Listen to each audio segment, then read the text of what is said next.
Assalamualaikum, hai teman-teman. Jumpa lagi dengan aku di Otria Channel.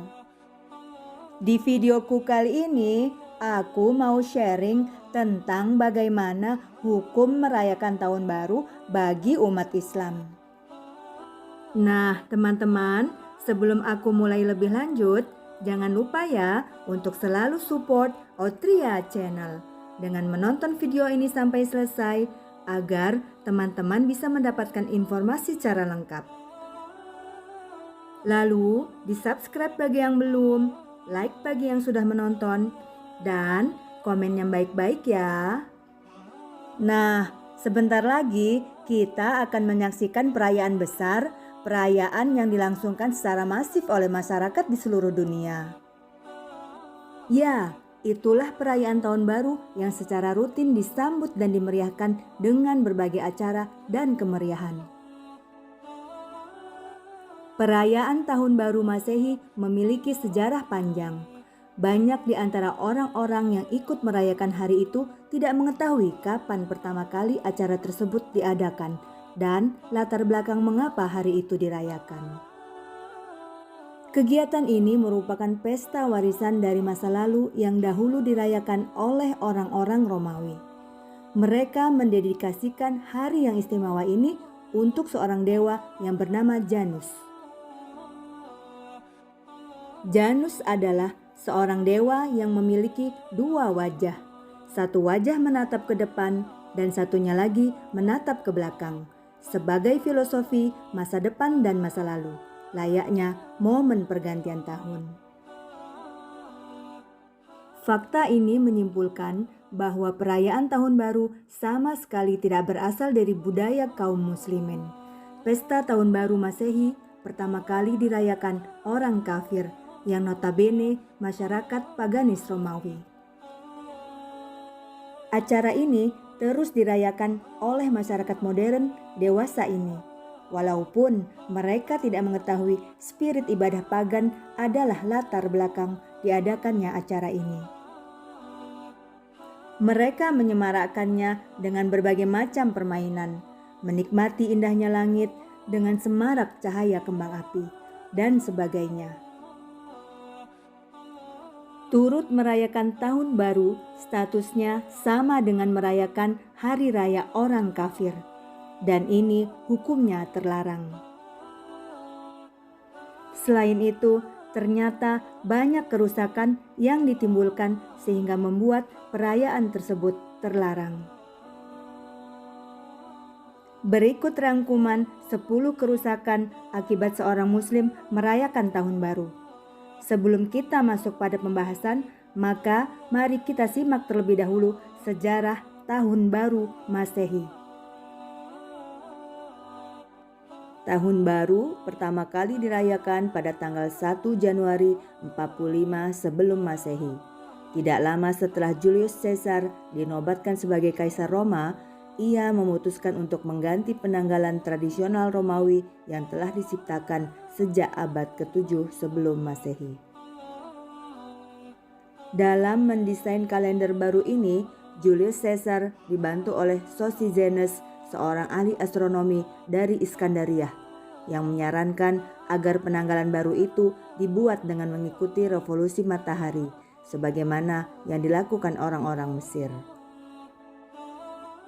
1 tahun dalam penanggalan baru itu dihitung sebanyak 365 seperempat hari dan Caesar menambahkan 67 hari pada tahun 45 sebelum Masehi sehingga tahun 46 sebelum Masehi dimulai pada 1 Januari.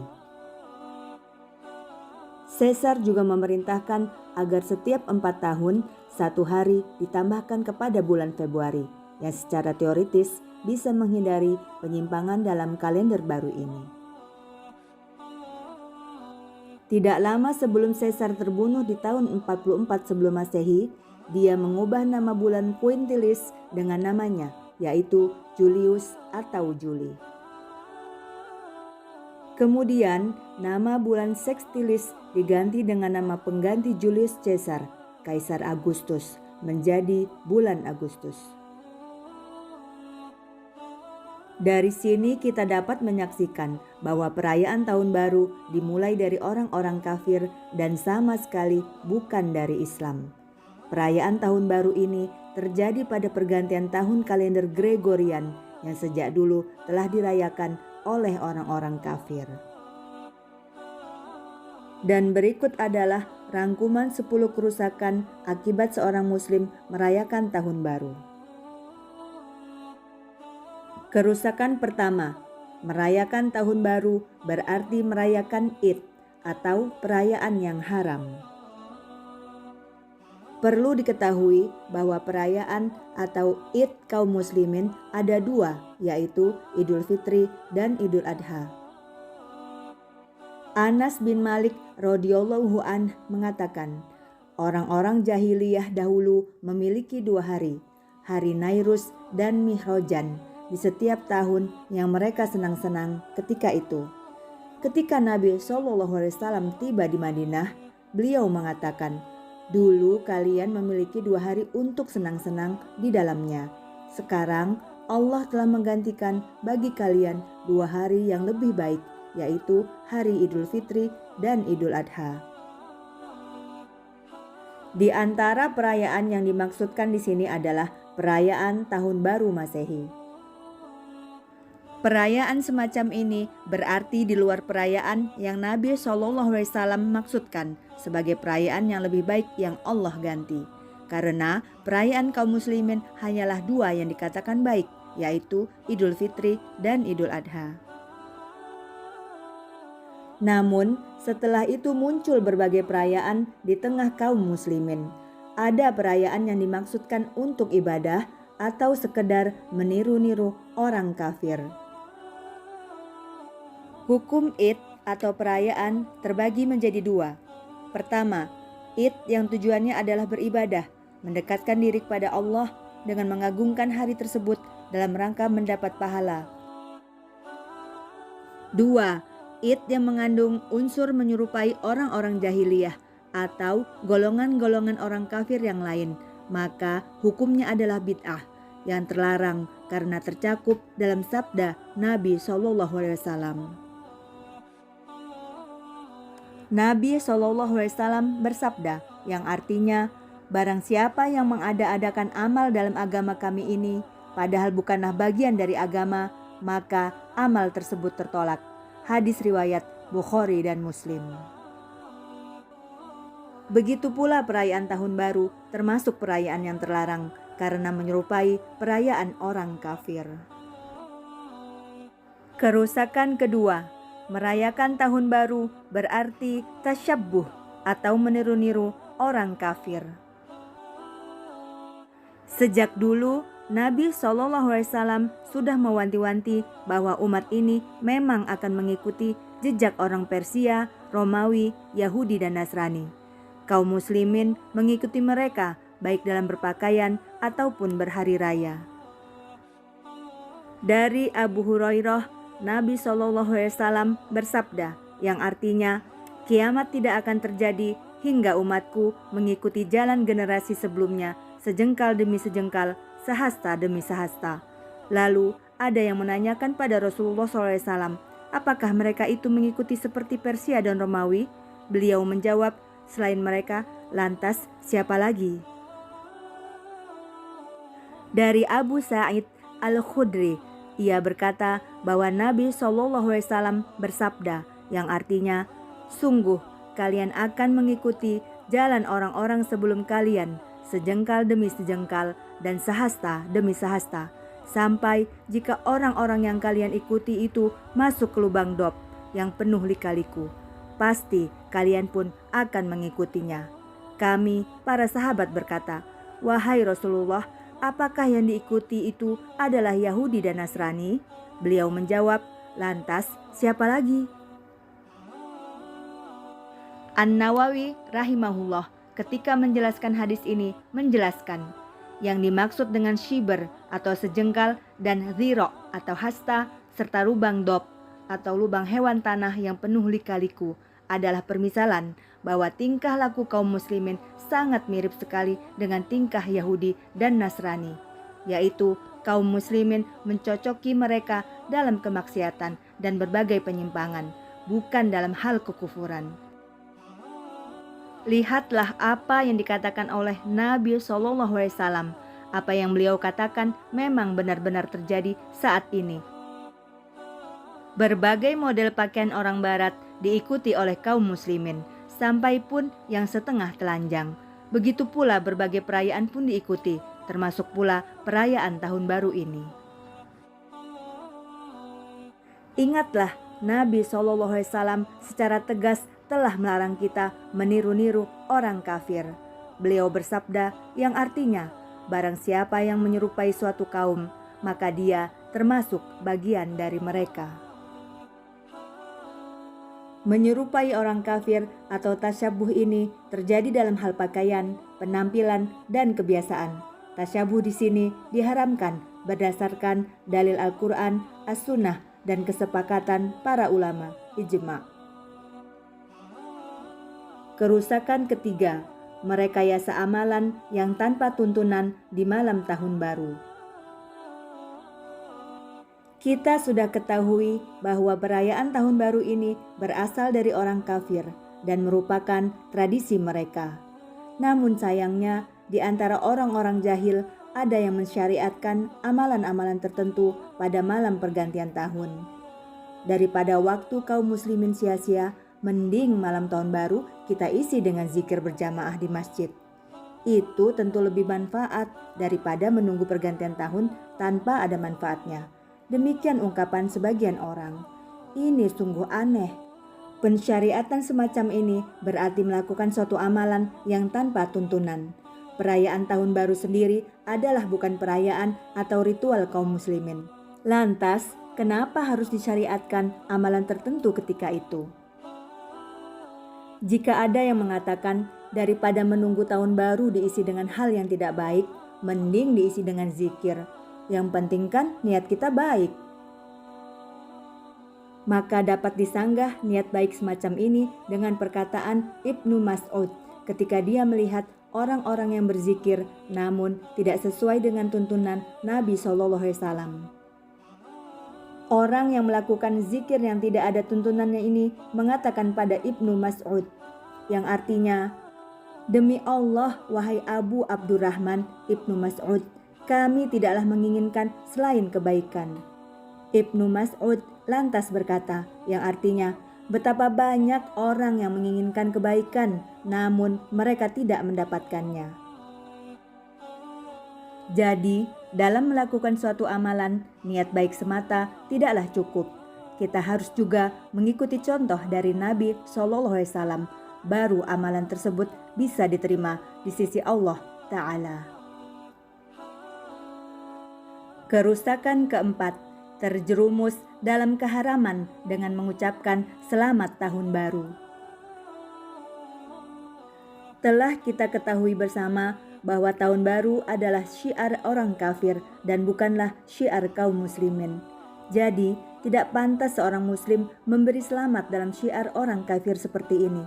Bahkan, hal ini tidak dibolehkan berdasarkan kesepakatan para ulama. Ibnul Qayyim dalam Ahkam Ahli Zimmah mengatakan, adapun memberi ucapan selamat kepada syiar-syiar kekufuran yang khusus bagi orang-orang kafir seperti mengucapkan selamat Natal adalah sesuatu yang diharamkan berdasarkan ijma atau kesepakatan para ulama. Contohnya adalah memberi ucapan selamat pada hari raya dan puasa mereka, seperti mengatakan, semoga hari ini adalah hari yang berkah bagimu, atau dengan ucapan selamat pada hari besar mereka dan semacamnya. Kalau memang orang yang mengucapkan hal ini bisa selamat dari kekafiran, namun dia tidak akan lolos dari perkara yang diharamkan. Ucapan selamat hari raya seperti ini pada mereka sama saja dengan kita mengucapkan selamat atas sujud yang mereka lakukan pada salib. Bahkan perbuatan seperti ini lebih besar dosanya di sisi Allah Ta'ala. Ucapan selamat semacam ini lebih dibenci oleh Allah dibanding seseorang memberi ucapan selamat pada orang yang minum minuman keras, membunuh, berzina, atau ucapan selamat pada maksiat lainnya. Banyak orang yang kurang paham agama terjatuh dalam hal tersebut. Orang-orang semacam ini tidak mengetahui kejelekan dari amalan yang mereka perbuat. Oleh karena itu, barang siapa memberi ucapan selamat pada seseorang yang berbuat maksiat, bid'ah, atau kekufuran, maka dia pantas mendapatkan kebencian dan murka Allah Ta'ala. Kerusakan kelima, meninggalkan perkara wajib, yaitu sholat 5 waktu. Betapa banyak kita saksikan karena begadang semalam suntuk untuk menunggu detik-detik pergantian tahun, bahkan begadang seperti ini diteruskan hingga pagi hari. Dan kebanyakan orang yang begadang seperti ini luput dari sholat subuh yang kita sudah sepakat tentang wajibnya.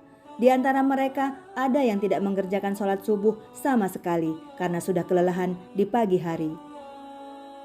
Akhirnya mereka tidur hingga pertengahan siang dan berlalulah kewajiban tadi tanpa ditunaikan sama sekali. Na'udzubillahi min dzalik. Ibnul Qayyim rahimahullah mengatakan, kaum muslimin tidaklah berselisih pendapat atau sepakat bahwa meninggalkan sholat wajib atau sholat 5 waktu dengan sengaja termasuk dosa besar yang paling besar, dan dosanya lebih besar dari dosa membunuh, merampas harta orang lain, zina, mencuri, dan minum minuman keras.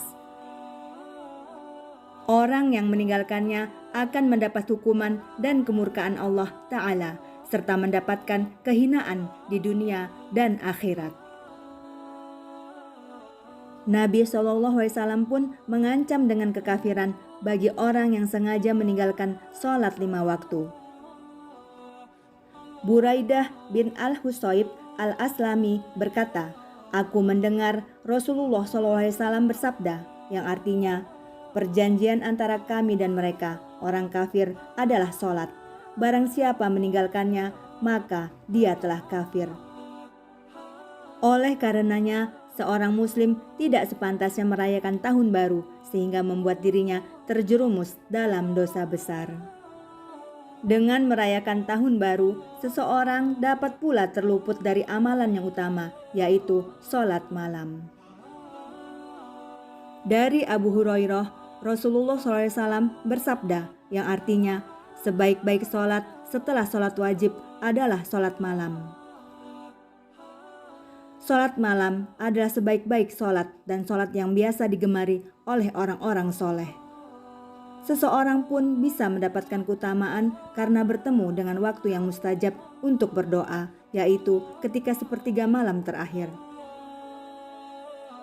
Sungguh sia-sia jika seseorang mendapati malam tersebut namun ia menyia-nyiakannya. Melalaikan sholat malam disebabkan mengikuti budaya orang barat, sungguh adalah kerugian yang sangat besar. Kerusakan keenam, begadang tanpa ada hajat. Begadang tanpa ada kepentingan yang syar'i dibenci oleh Nabi SAW. Termasuk di sini adalah menunggu detik-detik pergantian tahun yang tidak ada manfaatnya sama sekali. Diriwayatkan dari Abi Barzah, beliau berkata, yang artinya Rasulullah SAW membenci tidur sebelum sholat Isya dan ngobrol-ngobrol setelahnya. Ibnu Battul menjelaskan, Nabi SAW tidak suka begadang setelah sholat Isya karena beliau sangat ingin melaksanakan sholat malam dan khawatir jika sampai luput dari sholat subuh berjamaah. Umar bin Al-Khattab sampai-sampai pernah memukul orang yang begadang setelah sholat Isya. Beliau mengatakan, apakah kalian sekarang begadang di awal malam, nanti di akhir malam tertidur lelap? Apalagi dengan begadang, ini sampai melalaikan dari sesuatu yang lebih wajib, yaitu sholat subuh. Kerusakan ketujuh, terjerumus dalam zina. Jika kita lihat pada tingkah laku muda-mudi saat ini, perayaan tahun baru pada mereka tidaklah lepas dari ikhtilat atau campur baur antara pria dan wanita, dan berkholwat atau berdua-duaan. Bahkan mungkin lebih parah dari itu, yaitu sampai terjerumus dalam zina dengan kemaluan. Inilah yang sering terjadi di malam tersebut, dengan menerjang berbagai larangan Allah dalam bergaul dengan lawan jenis. Inilah yang terjadi di malam pergantian tahun dan ini real terjadi di kalangan muda-mudi. Padahal dengan melakukan seperti pandangan, tangan, dan bahkan kemaluan telah berzina. Ini berarti melakukan suatu yang haram. Dari Abu Hurairah radhiyallahu anhu, Rasulullah SAW bersabda, yang artinya, setiap anak Adam telah ditakdirkan bagian untuk berzina, dan ini suatu yang pasti terjadi, tidak bisa tidak. Zina kedua mata adalah dengan melihat, zina kedua telinga dengan mendengar, zina lisan adalah dengan berbicara, zina tangan adalah dengan meraba atau menyentuh, zina kaki adalah dengan melangkah, zina hati adalah dengan menginginkan dan berangan-angan. Lalu kemaluanlah yang nanti akan membenarkan atau mengingkari yang demikian. Kerusakan ke-8 mengganggu kaum muslimin. Merayakan tahun baru banyak diramaikan dengan suara petasan, trompet, atau suara bising lainnya. Ketahuilah, ini semua adalah suatu kemungkaran karena mengganggu muslim lainnya.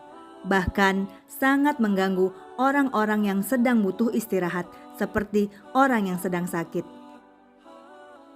Padahal mengganggu muslim lainnya adalah terlarang sebagaimana sabda Nabi SAW yang artinya seorang muslim adalah seseorang yang lisan dan tangannya tidak mengganggu orang lain.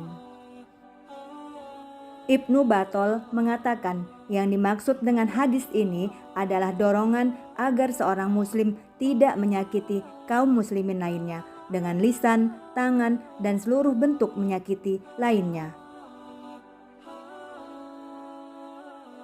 Al-Hasan Al-Basri mengatakan, orang yang baik adalah orang yang tidak menyakiti walaupun itu hanya menyakiti seekor semut.